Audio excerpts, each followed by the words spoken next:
Assalamu alaikum. My name is Khadija Mughis, and today we're here at Al-Mawrid with Sir Moiz Amjad.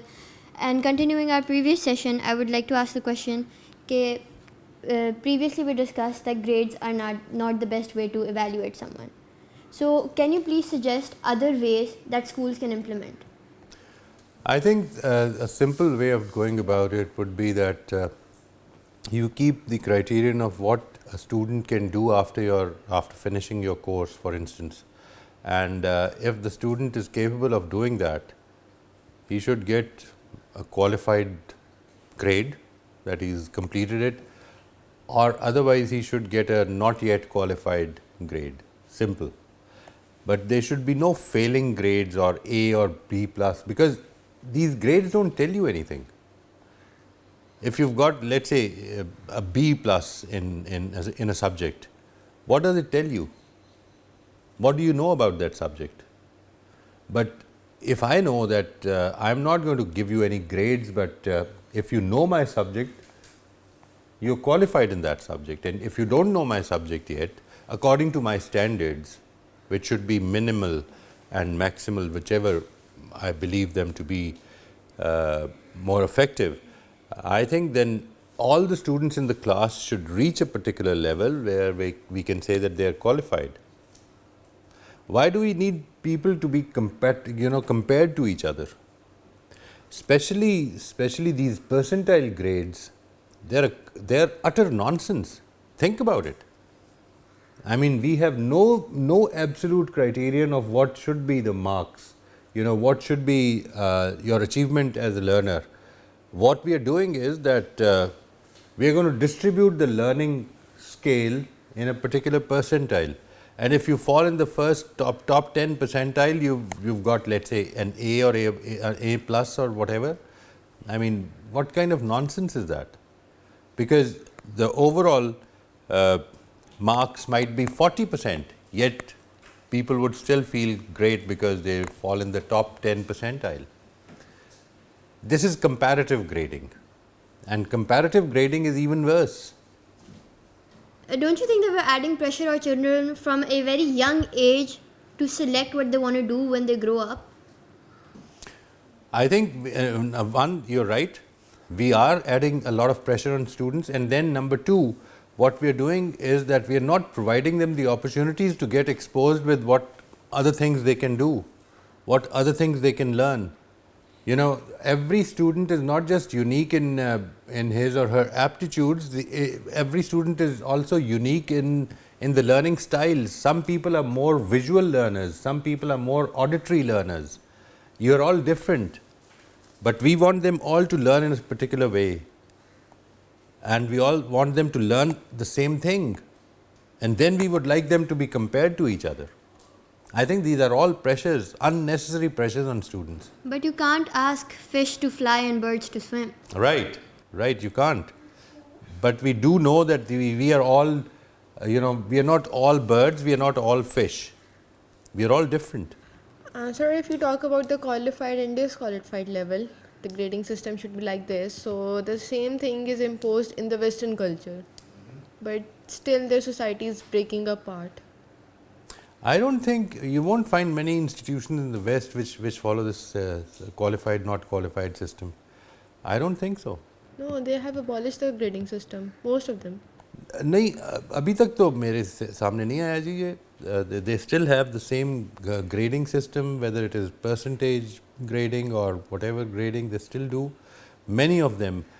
These institutions which have abolished the grading system, I do agree that they've started doing that, but these are still exceptions even in the West. Still exceptions. They're not the general Western way of going about things. So do you think that if we impose this type of system, it will help us to prosper our society? At least it will actually change our focus on learning rather than getting grades. Getting grades is not learning. I mean, if you're really an intelligent student, you know that. You can get a very good grade in a subject without really learning about it. Don't you know that? I mean, and as you progress in life, you'll know it even better. And if you've learned the ins and outs of the systems, You can actually beat the grading standards, get the right grade without putting in a lot of work. But learning cannot happen that way. You cannot learn without putting in the required amount of time and practice, because there is no shortcut in learning. There can be many shortcuts in. Have you ever prepared for an exam just one night before the exam? Yes. And still gotten a good grade? Yes. See? So if you look at it, you actually do not know that subject, but you can still get a good grade. Isn't that right? But you cannot learn that subject in one night. This is the difference.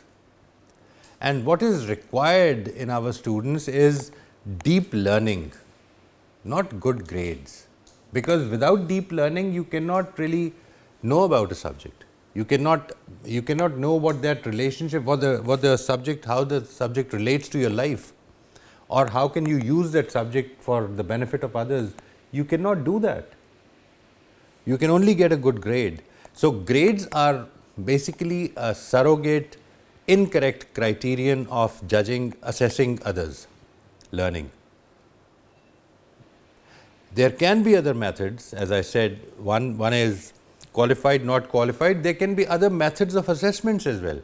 For instance, rather than taking a 3-hour exam or a 2-hour exam, we should look at the projects of a person. Interviews can be a better way of going about it. A few days back, one of my students said that, can there be a method of assessing what you are doing? Like if somebody has taken a part in your, if he's participated in your workshop, can he find out if he's improved? Yes, he can find out, but that's going to be a subjective finding. You see, you can find out if you feel, if you feel more comfortable under stress, for instance. If you feel more comfortable when things are getting urgent for you, if you do, that means that you've developed, your threshold has risen, you've developed some self-control. That is what I want you to develop. And if you think that there is no difference, that means that I have not contributed anything to you. But if I were to test you, I can develop a test in which all of you can pass, and then feel that, I've really contributed to your learning. But you are going to tell me whether you've learned anything or not. You see, these sessions that we've had, maybe 4 or 5 sessions, I cannot say that you've learned anything unless you tell me that you've learned something. Even if I were to give you a test, to assess you, I can make a test in which all of you will score 100% marks, and then I can feel very good that, I've contributed to your learning. But if it has not made any difference in your life, then you've not learned anything. If I am the same when I go back from here as I was when I came here, what have I, even if you get the best of grades, what difference does that make? This is the problem. There is a disconnect between our lives and our education, a strong disconnect. Ji, any other question, Ji? So my question is that, why should someone develop his or her character when the criteria of being successful in this worldly life differs? I think this should have been the first question actually, but it's a very important question. And to be very honest, I cannot give you the reason to become a better human being. It is basically, the idea is basically important if you have the inclination to elevate your lives. You see, just like we have the inclination to become better in our material surroundings and in our comforts, likewise we have an inclination, a natural inclination towards becoming better as human beings, if that is a driving force in your life today. Then this aspect of development of character is definitely going to be helpful. But if it is not a part of your inclinations at this time, then we can only hope that someday they will be. But unfortunately, unless we change our ideals, unless we change our idols as well as our ideals, we probably will not feel that way. We need to sort of think more in moral terms, like why are we here, where are we going, and these answers that we search for, probably they might develop in us the desire to be better human beings. What is going to be my contribution in this day, in this week, in this month, and in this life? Unless I think in those terms, I think these things which you've just talked about in the material world, they become so overwhelmingly important that we miss out on these questions very easily. So it is, yes, I agree that it is very important, but I cannot show you its importance if you're not interested. I mean, if one is not interested, I'm not talking particularly about you or anyone else, but if one is not interested, we'll have to wait till the time that he does. It is more like faith. You know, I have my faith, and I cannot give you that faith that I have, but I can tell you what to do, how to pronounce that faith. You can pronounce it, but not really feel that faith. It is something which goes on inside you. So I think I'm not satisfied with this answer. If you are, I'll be surprised. But I think unless we feel inclined, we don't see the reason to do it, because, as I said, other attractions are too overwhelming for us at this time. So the building blocks of a character is our habits. So how can we break our bad habits and form good ones? This actually requires a lot of detail and practice, but forming bad habits or reforming bad habits and replacing them by good habits can be done. It takes a lot of hard work, it takes some skill, it takes some learning as well. One of the things that can play a very major role is that we become more self-aware of our habit.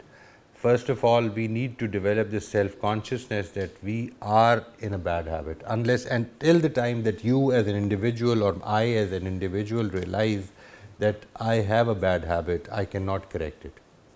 You know, the first important thing is to be self-conscious of that habit. Self-awareness means that I would understand that what makes me think about that, what attracts me towards that, whichever is my bad habit.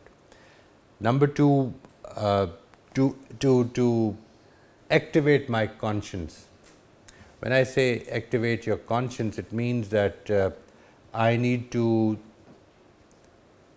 develop those clear principles in which something can be termed as good or bad habit in a very, for myself, in a very objective way.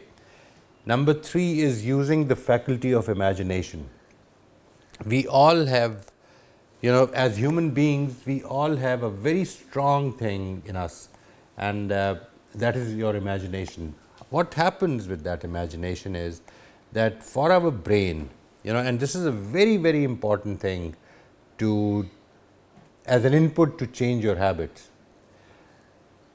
Our imagination actually for our brain is equivalent to what is happening in reality. Our brain cannot distinguish between what is actually happening and what we are merely imagining. There is no difference for the brain. The brain is going to think, if you close your eyes and you imagine doing something, for the brain that is a reality for all practical purposes. It is going to have a mark on your brain as if something was really happening. Now, there's a very famous experiment for that. If you'd like, I can guide you through that. You know, if you want to think about it, just I'm going to narrate to you something, okay, and you have to picture yourself doing what I tell you to. Okay? Okay. So think of yourself as having reached home. You've reached your home and you're entering your home. As you enter your home, you go to the place where your refrigerator is placed.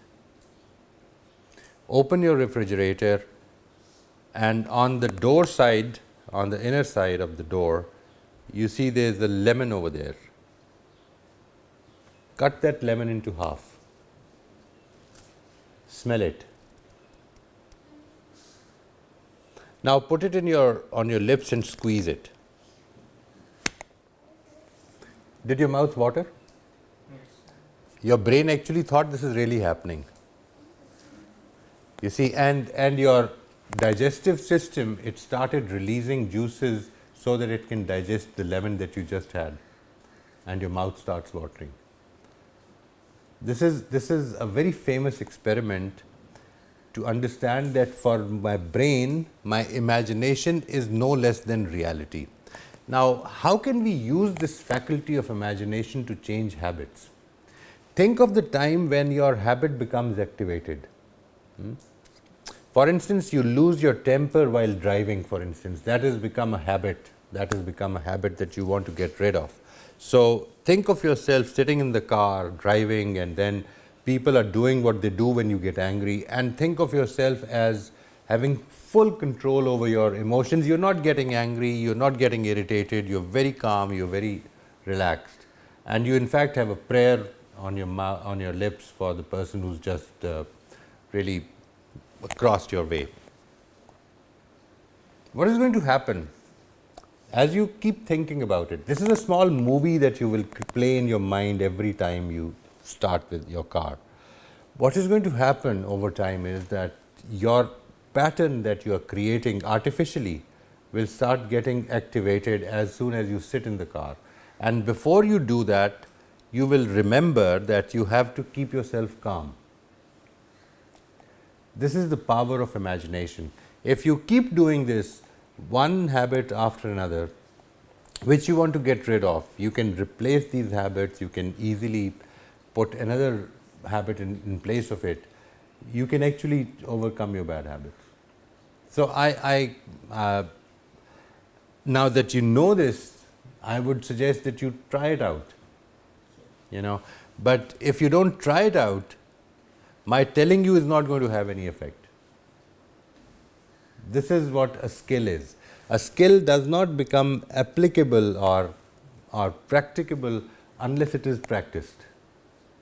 And basically my workshops are lengthier in duration because of this, because we need to practice those skills a lot.